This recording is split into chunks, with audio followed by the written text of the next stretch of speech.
A igreja sob ataque. 500 anos que dividiram a igreja e dispersaram o rebanho, de Jan Moczar.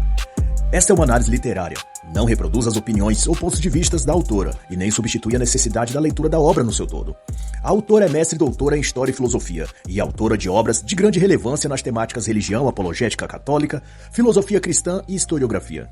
Nessa obra, ela reflete sobre os últimos 500 anos da história a partir mais ou menos do século XVI em diante, focando nas principais questões culturais e políticas e em busca de esclarecer como esses eventos moldaram a sociedade e sua visão e conduta secular e espiritual. E o quanto isso alterou sua vida moral e estética e precipitou a civilização ocidental a uma decadência profunda, principalmente porque afastou a civilização humana da fé e da cristandade, o que arruinou definitivamente o Ocidente.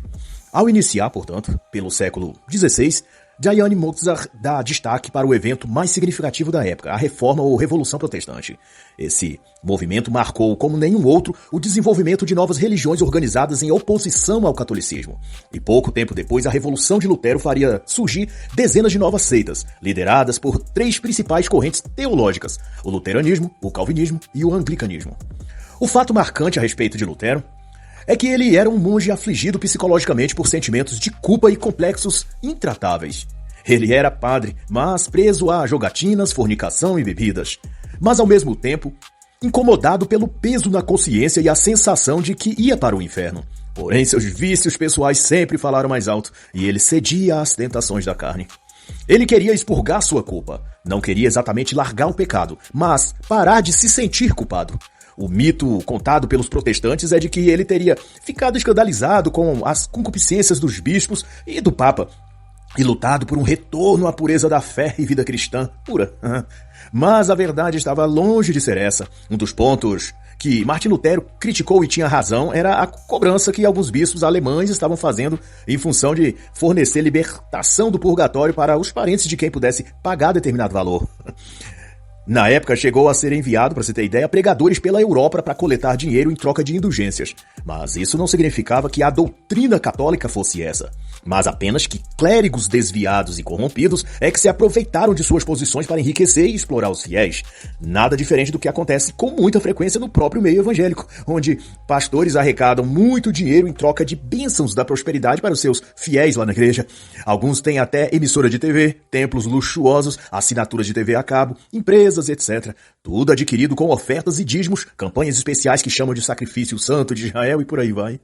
A corrupção existe aonde quer que o gênero humano esteja a atuar, é isso. Havia no período de Lutero um arcebispo famoso que promovia a ida em turnê de vendedores de indulgências por toda a Europa.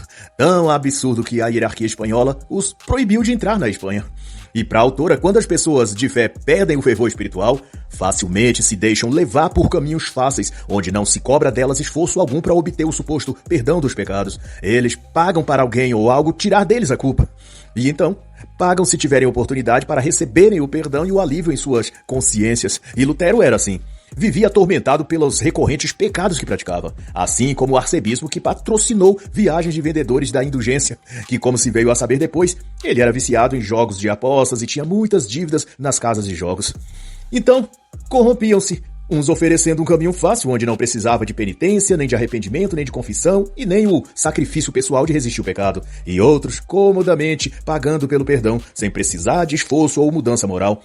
E consta ainda que Lutero também procurou um desses vendedores do perdão, mas como não tinha dinheiro, já que gastava tudo com bebidas, mulheres e jogos, ele resolveu criar outra forma de não ter de sacrificar-se para se livrar da culpa dos seus pecados. Ele então promoveu uma nova teologia, onde bastava se confessar em segredo a Deus e o perdão viria automaticamente. Não importava qual pecado fosse, bastava que tivesse fé, ainda que na prática essa versão de fé que ele inventou não necessitasse de provas externas. Não dependia de demonstrar publicamente o seu arrependimento e nem mudar de atitude. Era apenas algo virtual, simbólico, teórico. E ele batizou essa sua nova doutrina de sola fide, ou seja, somente pela fé. E essa ideia de somente pela fé se tratou de uma fórmula fácil de ficar em paz com seus pecados, sem a consciência ou as demais pessoas nos acusarem. Bastava que dissesse que pediu perdão a Deus e que já estava então perdoado.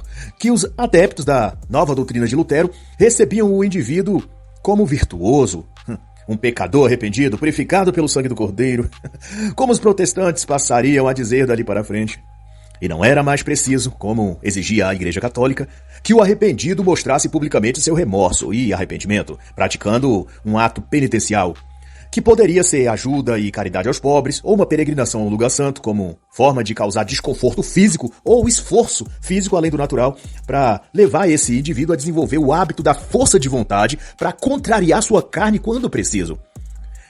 Era um exercício espiritual ou psicológico, se você preferir, além de oportunizar tempo para refletir sobre a vida dos santos, dos mártires e daqueles que venceram a batalha contra seu corpo e suas tendências ao pecado.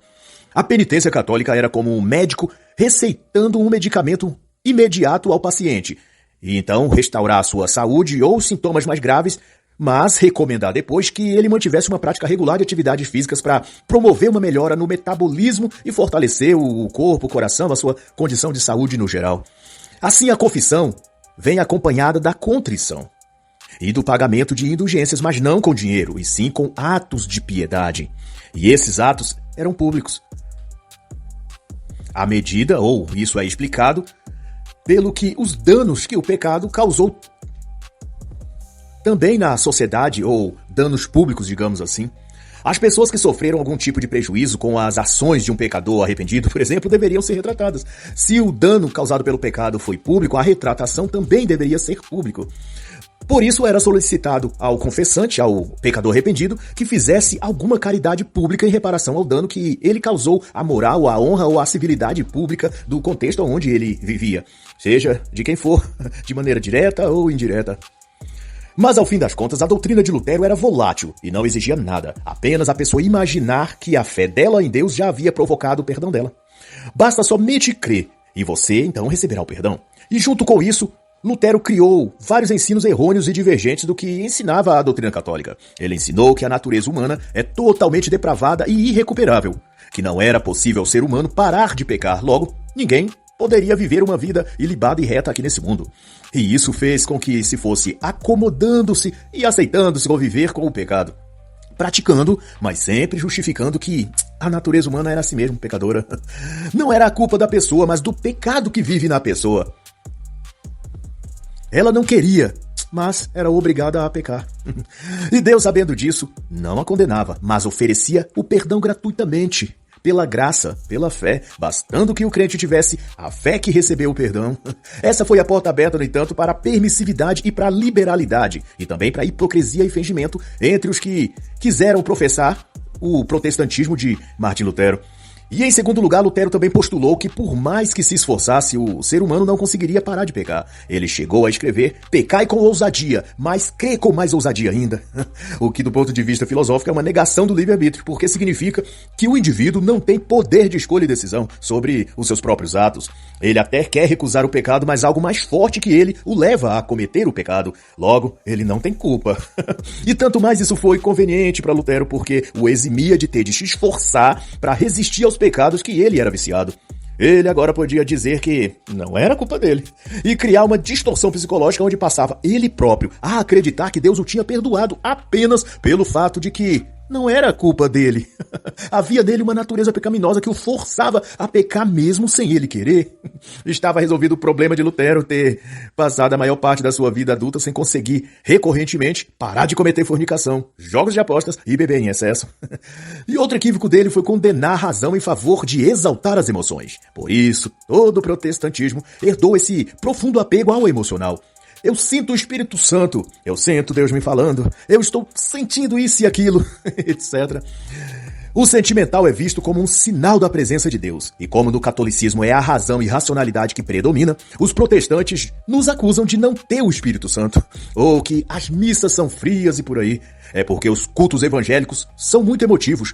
Eles adoram e adotam expressões sentimentais como gritos, euforia, pulos, lágrimas, danças, aplausos, porque foram doutrinados por Martim Lutero que o emocional é o agir de Deus.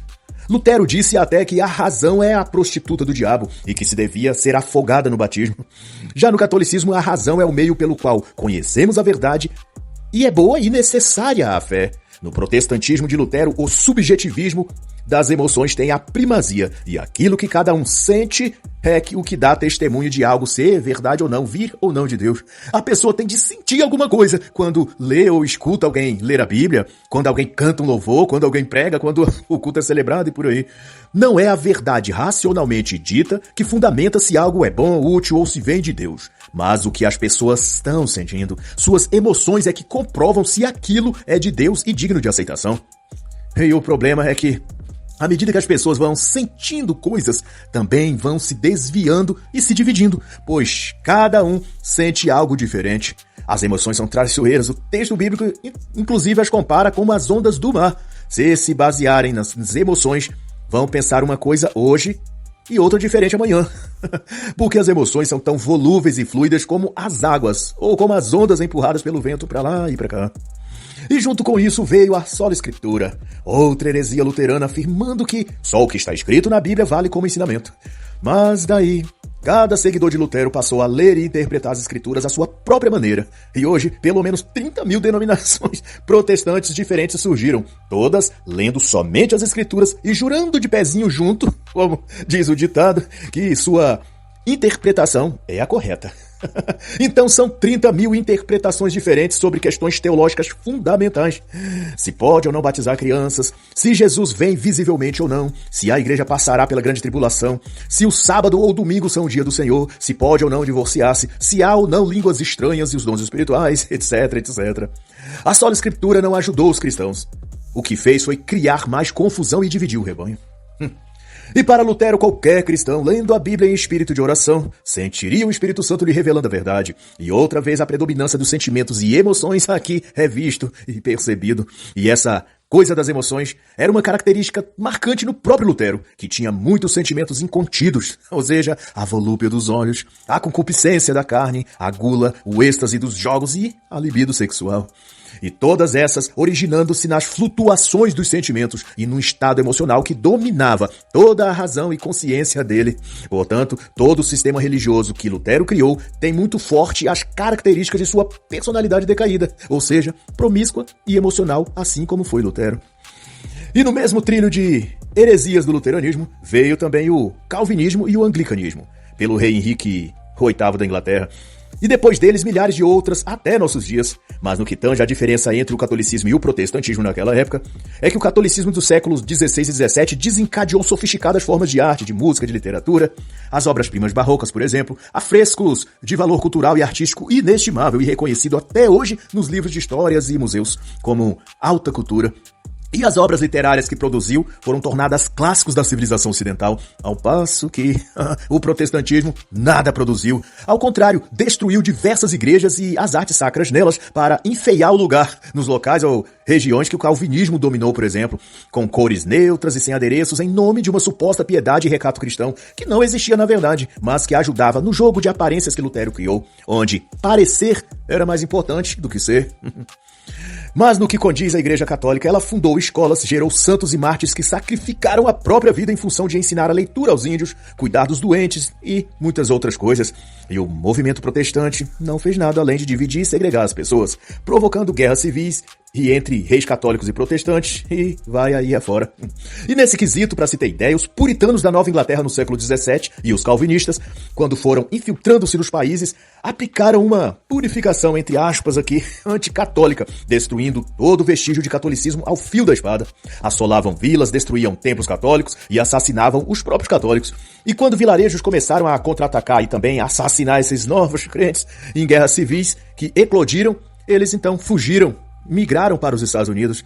Mas a guerra religiosa, em grande parte, começou com os perseguidores protestantes, que após Lutero passaram a odiar os católicos e a querer eliminá-los. Algo que pode ficar na conta, de Martim Lutero, e depois dele, de John Calvino. E sobre essas façanhas, o autor cita os célebres historiadores Charles Rambrick Stone e Michael D. Hall, para afirmar que os chamados puritanos dedicaram-se a destruir uma visão de mundo que prevalecia na sociedade. Todo o sistema de valores que unia o tecido social fora atacado e modificado para que não tivesse nenhum resquício católico. A cultura, as festas, as tradições regionais, a música, danças, roupas, até o estilo de cabelo, tudo era submetido a uma profunda reforma. E, a princípio, tentaram alterar até os nomes de dias e meses que tinham alguma conotação católica romana, algo muito similar, se você observar, ao ocorrido na Revolução Francesa, onde roupas, hábitos culturais e até o calendário foram alvos de regulação e mudanças, tudo para abolir e romper a cultura e mentalidade católica na França. Outro evento significativo que assolou a época foi a invasão turco-otomana, que também colidiu com a cristandade, que, entenda-se, por católica. Os turcos otomanos eram convertidos ao islamismo. Já haviam conquistado a Grécia, partes dos Balcãs e Constantinopla em 1453. Controlavam também a costa africana, o Golfo Pérsico, o Mar Negro e todas as rotas marítimas do oeste e do leste. As antigas rotas comerciais entre Europa e Ásia estavam, então, interrompidas. E no cenário geopolítico, a Inglaterra protestante era rival da Espanha católica. Elizabeth e Felipe II travavam inimizade política, econômica e até colonial, e isso facilitou o trabalho pretensioso dos turcos de conquistar o mundo para o Islã. Os turcos, eles eram em 80 a 120 soldados e uma frota, isso contando-se em milhares, né? E uma frota de pelo menos 288 navios. E na ânsia por expandir suas conquistas pela Europa, o líder turco deu curso à famosa Batalha de Lepanto em outubro de 1571, uma das maiores batalhas navais da história.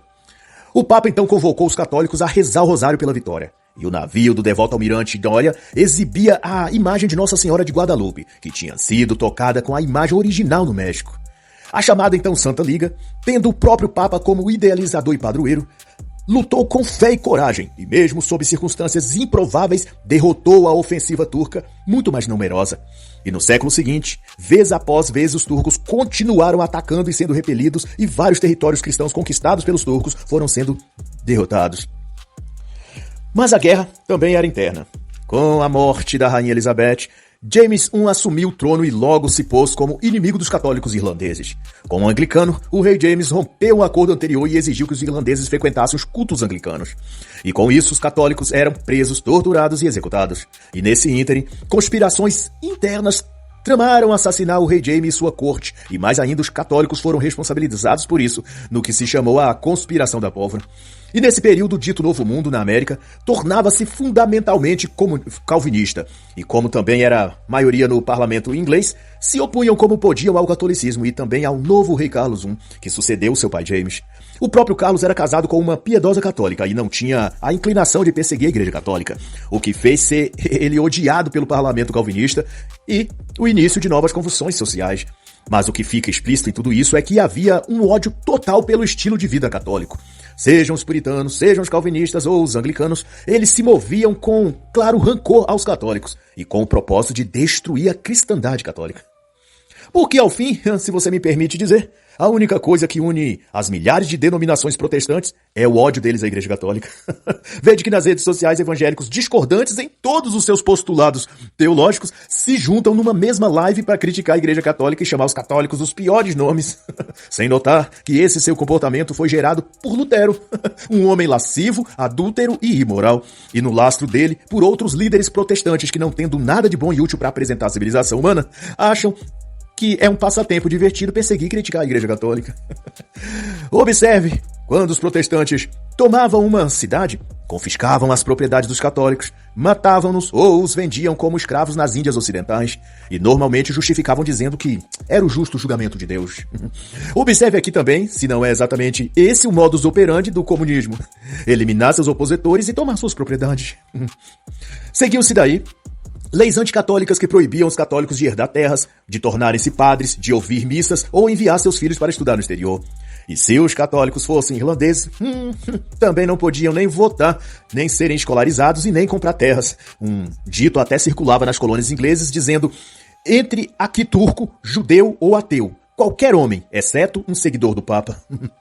Outro acontecimento que afetou a cristandade no período estudado aqui pela autora foi a Revolução Científica. Antes, a ciência era vista como parte da civilização e que fluía de elementos da mentalidade muito bem estabelecidos, como a bondade, a inteligibilidade da natureza e a chamada divina para fazer-se uso dela, daquilo que existe e está presente na realidade objetiva.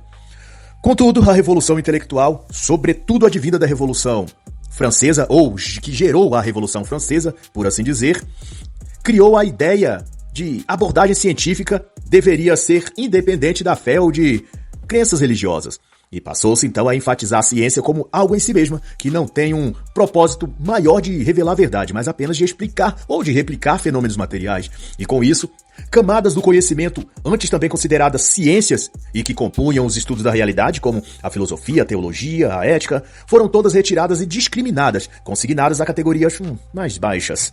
Se antes a hierarquia das ciências era a metafísica e a teologia como as mais nobres, porque estudavam o transcendente, a psicologia e a ética em seguida, porque tratam acerca do homem, e o homem era a criação mais sublime de Deus, e abaixo de tudo as ciências naturais, que estudavam as coisas materiais. Passou-se então a inverter essa pirâmide hierárquica. As coisas da materialidade elevou-se ao topo, o ser humano em segundo grau de importância, e em último, as questões metafísicas, que logo foram classificadas como superstições e crendices culturais, e descidas ainda mais para baixo no pódio da ciência. A partir da pós-Revolução Francesa, as ciências passaram por uma fase pior ainda de deterioração e foram organizadas de modo com que as coisas materiais suplantassem as metafísicas e propositalmente os métodos e instrumentos desenvolvidos tinham como princípio eliminar Deus da equação da vida.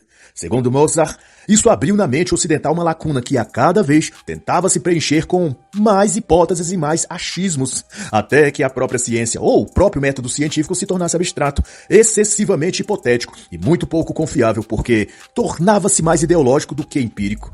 Isso trouxe o desuso do método clássico e mais confiável de fazer ciência ou experimentos científicos, a saber, o método das 4 causas: a causa material, a causa formal, a causa eficiente e a causa final, estudada dentro do tomismo. E isso era aplicado na física, na biologia, na astronomia, e por derradeiro a teologia e a metafísica iriam dar a sua contribuição examinando a causa final dos entes, buscando oferecer hipóteses sobre a origem e propósito finais para aquele fenômeno ou objeto. Mas a ciência moderna se voltou contra o Criador e reduziu-se a cientificismo, onde qualquer teoria ou hipótese pode ser mencionada, por mais estúpida que seja, menos cogitar-se algo divino ou sobrenatural. Nenhuma inteligência superior era mais admitida pela nova ciência, pois o ser humano é que tornaria-se a inteligência superior. Acima deste, nenhuma outra poderia ser cogitada. E com esse preconceito contra o transcendente, é que os homens das ciências modernas tentavam explicar tudo. A matéria é tudo que existe, e tudo veio de uma causa material. Com essa suposição, os cientistas modernos limitaram a própria capacidade cognitiva e futilizou os estudos das coisas a tal nível que as poucas invenções e descobertas científicas depois disso restringiu-se ao campo da tecnologia industrial e computacional, e ainda assim tudo que é criado nessas áreas tem um forte componente totalitário e de controle, muito mais do que beneficiar a sociedade ou de resolver problemas específicos nas áreas produtivas ou de combate às doenças ou qualquer outra coisa assim. E Diane Mozart cita, para ilustrar isso, a afirmação que fez Roger Bacon ao elaborar com precisão o funcionamento do olho humano e descobrir detalhes de sua operação. Bacon comentou que as 7 partes do olho eram como os 7 dons do Espírito Santo, permitindo a luz sobrenatural na alma, assim como a luz natural entra no corpo. E nos comentários feitos nos livros didáticos nas escolas, foi interposto uma nota depreciativa, dizendo que Bacon estava trazendo a religião para dentro da ciência. Quando, na verdade, para Bacon, o deleite de suas descobertas era ver a glória do Criador refletida nos detalhes de sua criação. E o avanço da revolução científica, segundo diz a autora, promoveu uma ruptura radical com a mentalidade científica clássica, o que trouxe consequências como o ateísmo militante, o anticristianismo tóxico e, por conseguinte, o niilismo, o vazio existencial e a perda do sentido de viver, o que abriu espaço para todas as doenças psíquicas modernas.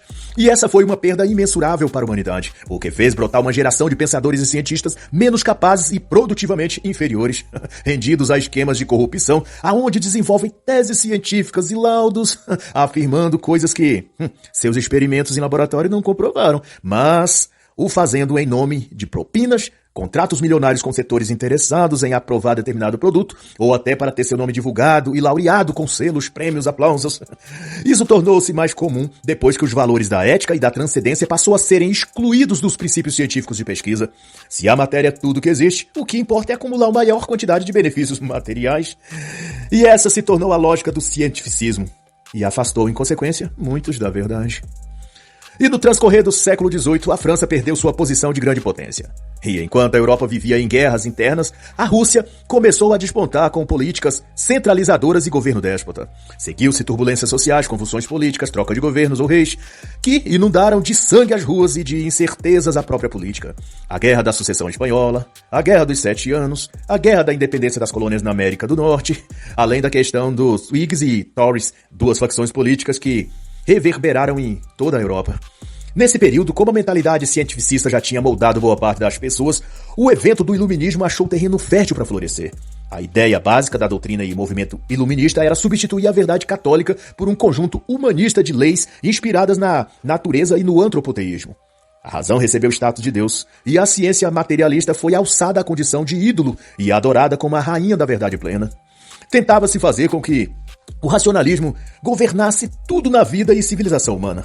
Virou moda até